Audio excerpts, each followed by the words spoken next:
golek obat jantung saiki angel yo, Le. Kok iso obat jantung napa? Wes seneng apam, jantunge rontok. Lho. Ya ora apa-apa engko golek neh ah. Kok iso? Memperingati hari HUT. Memperingati HUT iki kudu semangat. Iki Septemberan yo, Le. Lho. Agustusan kok. Lah iki sasine apa? September. Lah iya, Septemberan. Tapi kan tetep Agustus. Nggih niki acarane napa Pak Ibuke? Pitulasan nggih. Nggih. Memperingati PHBN. apa itu? Peringatan Hari Besar Nasional. Iya. Tidak mengurangi arti, orang ngurangi makna senajan to wis September. Ya toh warga kene tetap menjunjung tinggi rasa hormat karo pahlawan. Ali-ali temumbang kasur Apa itu? iku ngono larang regane. Lah kenapa? Ora lali jasane pahlawan sing wis gugur. Iku ngono gedhe labuh labete. Iki anak bocah. Bocah iso gedet ya aku wae. Suwe rajamu jamu godhonge waluh. Apa? Suwe ra ketemu 6 tahun malih ketemu ning desa Puguh. 6 tahun lho, Pak. 6 tahun kepungkur. Zaman semono aku. Pake wis delajikan nang kene, Pake wis kiprah ning lapangan kene. Ya. 6 tahun kepungkur. Kowe jeh semempe. Aku SMP. Lah iya, kowe jek semempe Pake wis kiprah nang lapangan kene. Terus diselingi wayangan, Diselingi wayangan. campur sarinang, Campur sari. terus samudra. Samudra. Alhamdulillah dina iki ditimbali meneh, dipercaya menghibur warga masyarakat Puguh kene. Dalam rangka PHBN dina kemerdekaan negarane dhewe sing kaping 80. Kaping 80 ya, Pak. Ping 80 Le. Heeh. Semoga Puguh tetap jaya dadi desa sing kuncara Hanjawiyeng bawana. Amin. Gemah, Allahumma amin. tripah, tata tentrem, kerta raharja. Amin. Ki mang aku nuruti panitia. Kenapa? Heh? Kenapa? Jare kon golekno gandongan dagelan sing kaya potelot ngono. Kon golekno dagelan sing kaya potelot ngono. Aku mau darani kok petelot. Bentuke kan delantir ngono lho. Wong bagus ngene kok Gatot Kaca kok darani kok petelot. Kono salam-salam sik karo warga kene. Nggih. Saderenge assalamualaikum warahmatullahi wabarakatuh. Waalaikumsalam. Alhamdulillah wargane keumpat. Kompak no. Rukun. Wah, warga kene religius ah. Kowe masjide ae madhep ngetan kok. Lho. Masjid madhep ngetan Lah iya bener ora oleh ku ngomong. religius. Tegese masjide megah. Ya. Ayo. Lu mau madhep ngetan piye? Lah iya madhep ngetan masjide. Madhep ngetan tapi kan kiblate tetep kulon. Heeh. Lah iya. Tuku waloh karo tuku ketupat. Terus Mugi-mugi warga ndi iki mau? Puguh. Puguh sehat wal afiat amin Allahumma. Amin. Tuku waloh dikei acar Terus warga Puguh mugi-mugi rezekine sedaya lancar amin Allahumma. amin. Tuku lawuh. Lawuh iya tuku lawuh. Lah iya. Heeh. Tuku apa? Lawuh. Tuku lawuh Heeh. ning Kutha Blora. Terus Warga Puguh mugi-mugi diparingi panjang yuswa amin Allahumma. amin. Ndongakno.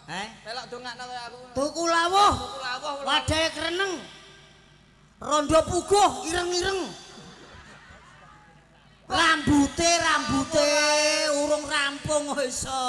Ireng rambute masam tak apa. Tak kira ireng-ireng kulite. Oh, ireng-ireng rambute kaya kenalan. Ada Ada pepatah mengatakan tak kenal maka tak sayang. Iya. Nah, aku wis dikenal ana sing ngarani jarene aku kunci. Terus tak jawab kula niki mboten kunci, kula gemboke aku ngono.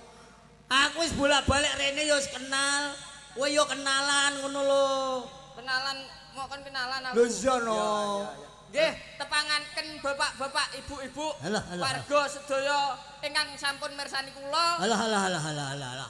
Iki dagelan, nek kenalan paling ora ya nganggo irama.